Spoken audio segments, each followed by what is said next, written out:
Hey everyone, my name is Connor Brace, and this is my new show, Weekend Tracks. For pretty much my whole life I've been writing music, but I've been doing it kind of slowly and painstakingly.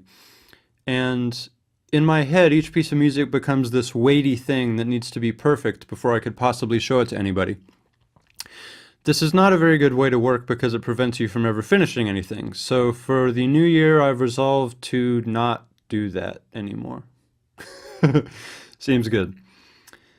So, instead, I'll just be writing a lot more music, I'll be writing it a lot faster, I'll be getting it out there for people to see, and then I'll be moving on to the next thing.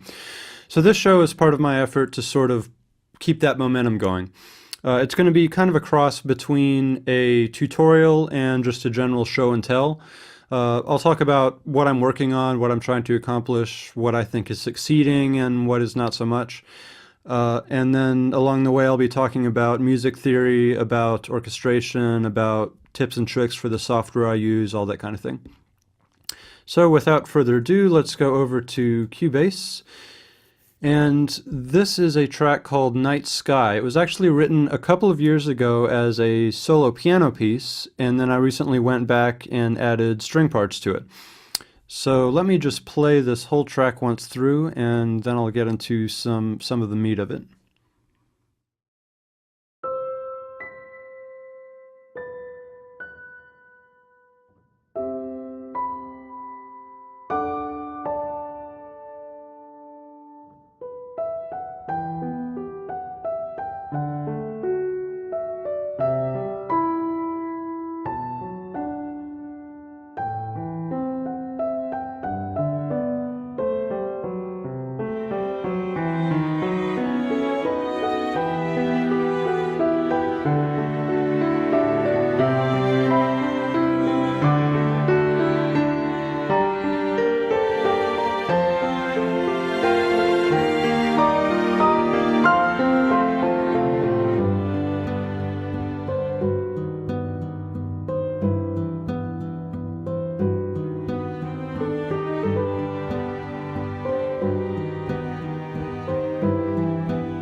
Okay, so just a simple, sweet, nostalgic kind of a tune. For this arrangement, I wanted to start with the solo piano since that's what the tune originally was. And this is the giant piano for Kontakt, which is a really versatile instrument. It can give you really big sounds or really small, intimate sounds, which is how I've used it here. And at this point, just before the melody starts to repeat itself, is when I bring the strings in, so you get that variety. I actually kind of have them sneak in, so this is violins in unison and then octaves, and then the other string parts are added on in a way that sort of spreads the voicing out until they are where they need to be at measure 15.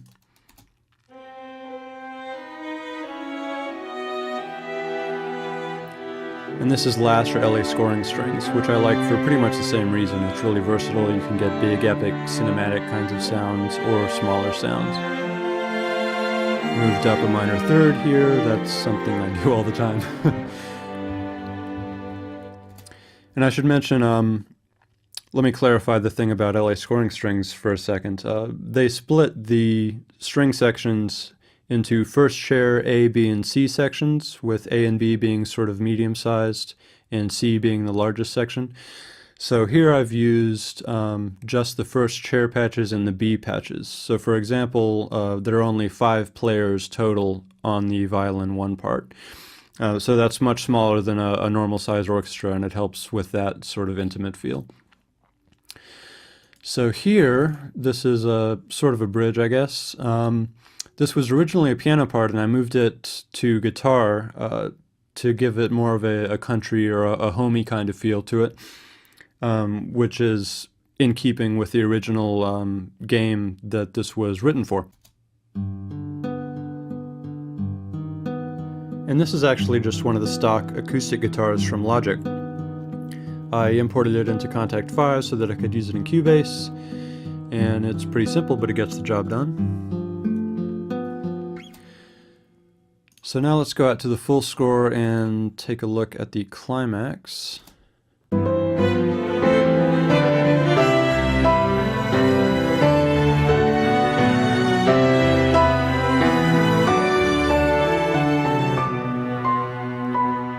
here the mids drop out, and the lows and the highs on their own leave it feeling suddenly fragile.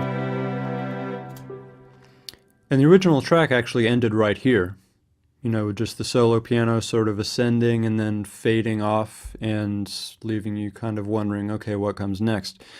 But for this version, I wanted to give it a proper ending, so I added this little bit of piano melody, and strings under it are just playing straight up jazz chords, really, 3, 6, 2, 5, 1.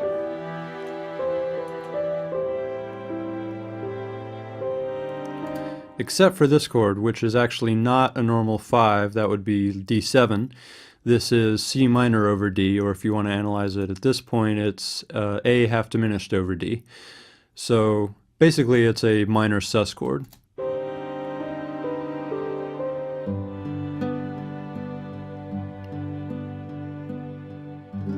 And then bringing the guitar in at the end, just to recall the earlier section. I'm not quite sure I like the little flourish there at the end, but I think it works okay.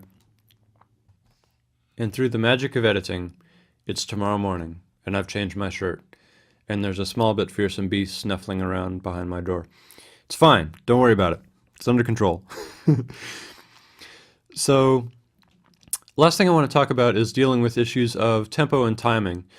I write a lot of music that's kind of like this in the sense that it's on the softer, slower, more emotional side of the spectrum, and I often have rubato tempos and generally flexible tempos. This used to be a big headache for me because I would play the notes in and it would be too sloppy. So I would quantize everything and it would be too robotic. So I would go in and make manual changes. I would draw tempo curves and I would nudge notes left and right, and I would play with the random humanization features. And eventually I could get decent results, but it was just a huge time sink and also kind of a drain on my creative energy, I guess, because it feels less like making music and more like data entry at that point. So when I switched to Cubase about 6 months ago, I discovered a couple of features that combine to just make this a whole lot easier. And if you're not aware of these, I would like to share them with you. So going back over here, I'm going to just record a brief bit of piano melody.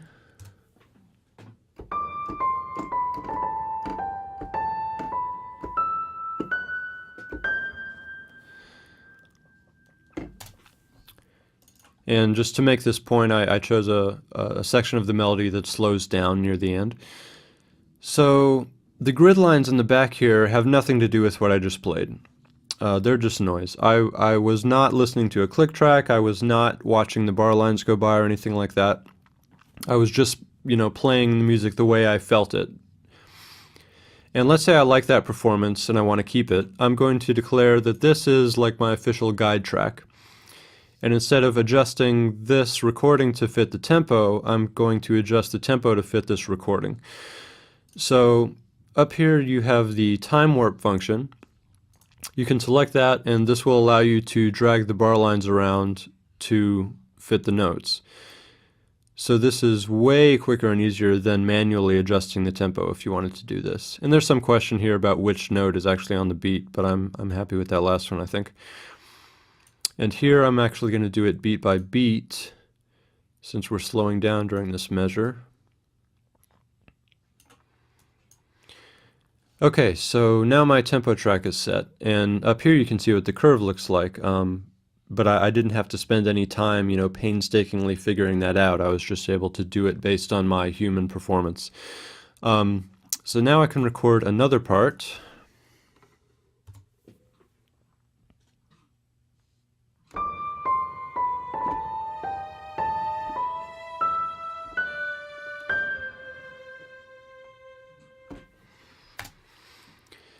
And if we look at both of these together,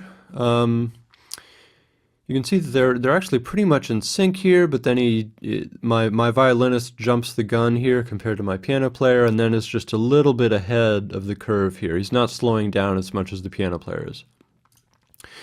So because I set the tempo lines to match my human performance, I can now quantize this part and it will match the human performance.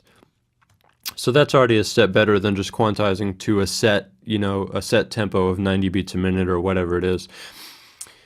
And the other feature though that Cubase has that's really cool is iterative quantize, which is you go up here, click this button, make sure that IQ is showing and highlighted. And now when I quantize this, it won't completely make it perfect, it'll just make it closer. So if you watch the biggest discrepancy right here, it gets about halfway to the bar line. And if I click Q again, it gets about halfway. And after I do this, I guess 4 or 5 times, it's pretty much perfect. So basically, just to recap, what I did was record a guide track, which is totally human, adjust the tempo of the project to match that human performance, and doing that allows me to have a quantize feature that matches that human performance. And I can actually, because of iterative quantize, I can dial in as much or as little precision as I want. So that should cover it for today. Thanks for watching, and I'll see you next weekend.